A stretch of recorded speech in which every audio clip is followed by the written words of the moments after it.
Good day. We'll now be looking at the method used to differentiate composite functions.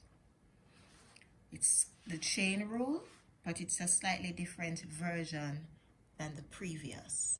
It says, to differentiate composite functions in the form f of g of x, the second chain rule is used.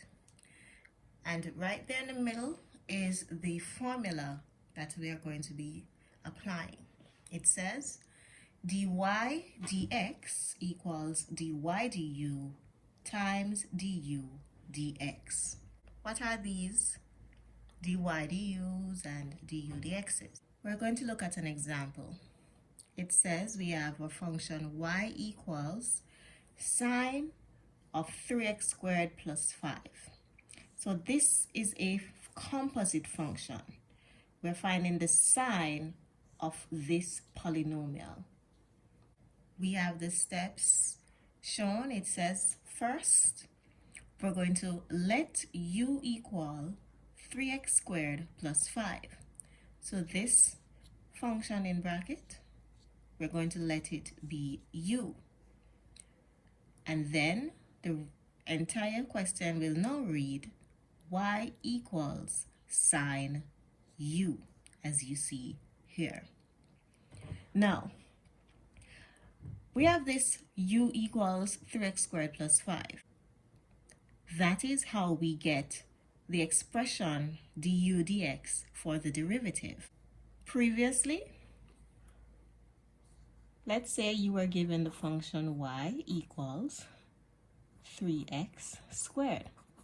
You know that we express the derivative as dy dx because the function is y and it is being differentiated in terms of x. That is how we get du dx as our expression for our derivative because the function is u and it's going to be differentiated in terms of x. Now, we can easily differentiate our function here, 3x squared plus 5, to give us 6x. And here, since we have y equals sine u, the derivative is expressed as dy du, and differentiating sine u will give us cos u. So now we have the two components required to get our derivative, our overall derivative, because we need to multiply the dy du with the du dx. So that's how we get cos u times 6x, as you see in this line. Now, all you're left to do is to simply substitute the value of u into your answer, which we did let be 3x squared plus 5. So this is now our overall answer. Cos 3x squared plus 5 times 6x, and it can be also written as 6x cos 3x squared plus 5. It doesn't matter which one goes first. It's the same thing.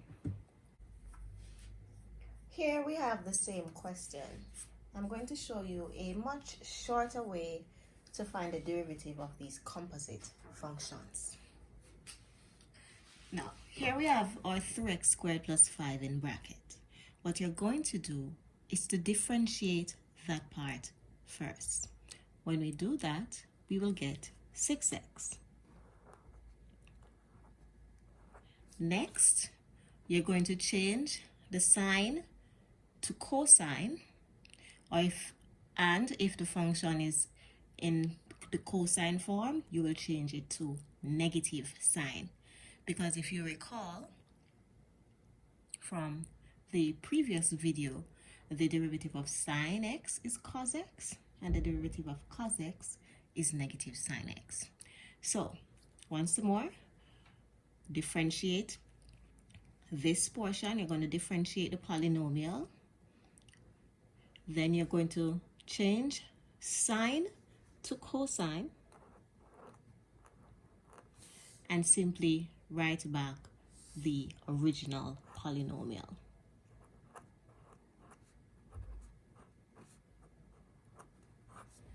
Let's see if it's the same answer.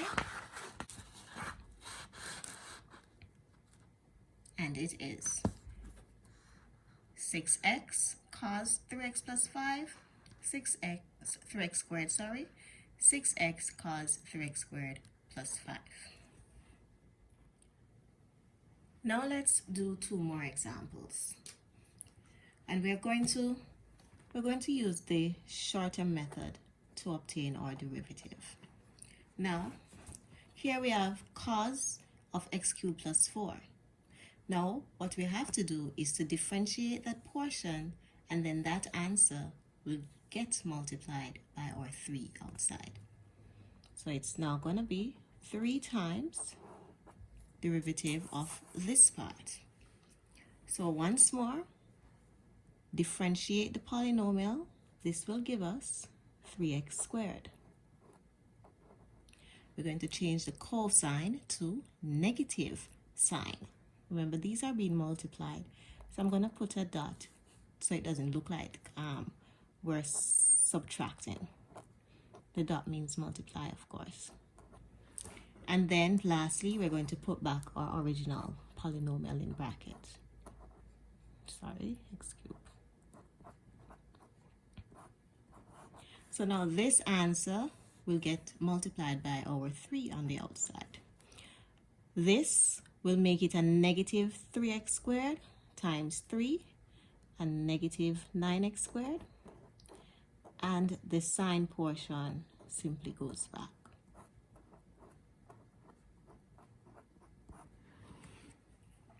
And that's our derivative. Now let's look at the third example. Here we have y equals sine cube of x to the 4 minus 1. Now, when it's like this, I like rewriting it, and my rewrite will give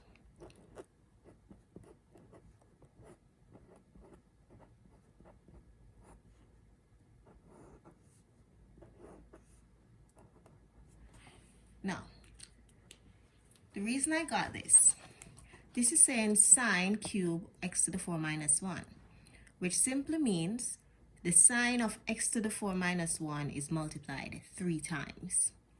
That's how we get sine cube. So sine x to the 4 minus 1 times sine x to the 4 minus 1 times sine x to the 4 minus 1. This is what it means by sine cube of x to the 4 minus 1. Which is why writing it like this is the same exact thing. So now, when I put it in that format, I can clearly see that I have a function raised to a power. And when we have it like that, we have to now utilize the first chain rule, which will give us our derivative as, following the steps, power times coefficient, that's the 1 in front, so we'll get back 3. Write back what's in bracket.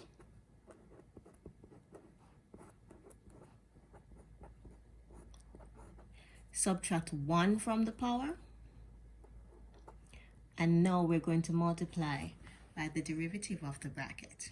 So as you see in here, it's now in the composite form that we were doing earlier. So this will simply be differentiate the polynomial to get 4x cubed.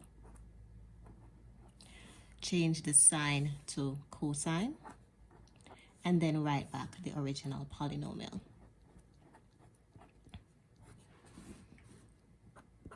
So all we are left to do now is simplify our answer. And we'll simply multiply our 3 by this 4x cubed and put it in front as 12x cubed. And these brackets go back. I'm going to put it as sine squared x to the 4 minus 1, because we already showed these are the same things. And I'm putting back the cos x to the 4 minus 1. And that is now our answer. I decided to do one more example. So let's work this one together. We have y equals 5 times sine 3x to the 4 plus cos x to the 5. So whatever we get, when we differentiate here, it's going to get multiplied by our 5. So here, we're applying the simpler rule. So our polynomial here, 3x to the 4, differentiates to give us 12x cubed. We'll put back the, well, we will change the sign to cosine and then put back the original polynomial. Plus, same step here, differentiate the polynomial to give us 5x to the 4. Now the cosine gets changed to negative sign, and we put back the original polynomial. So when we simplify, 5 12s is 60. So we have a 60x cubed times cos 3x to the 4 plus, oh, let's not put a plus right there. Now the thing is, we have a negative sign here, so plus and a negative together will make this now. We'll now make this minus 5x to the 4 multiplied with our sine x to the 5.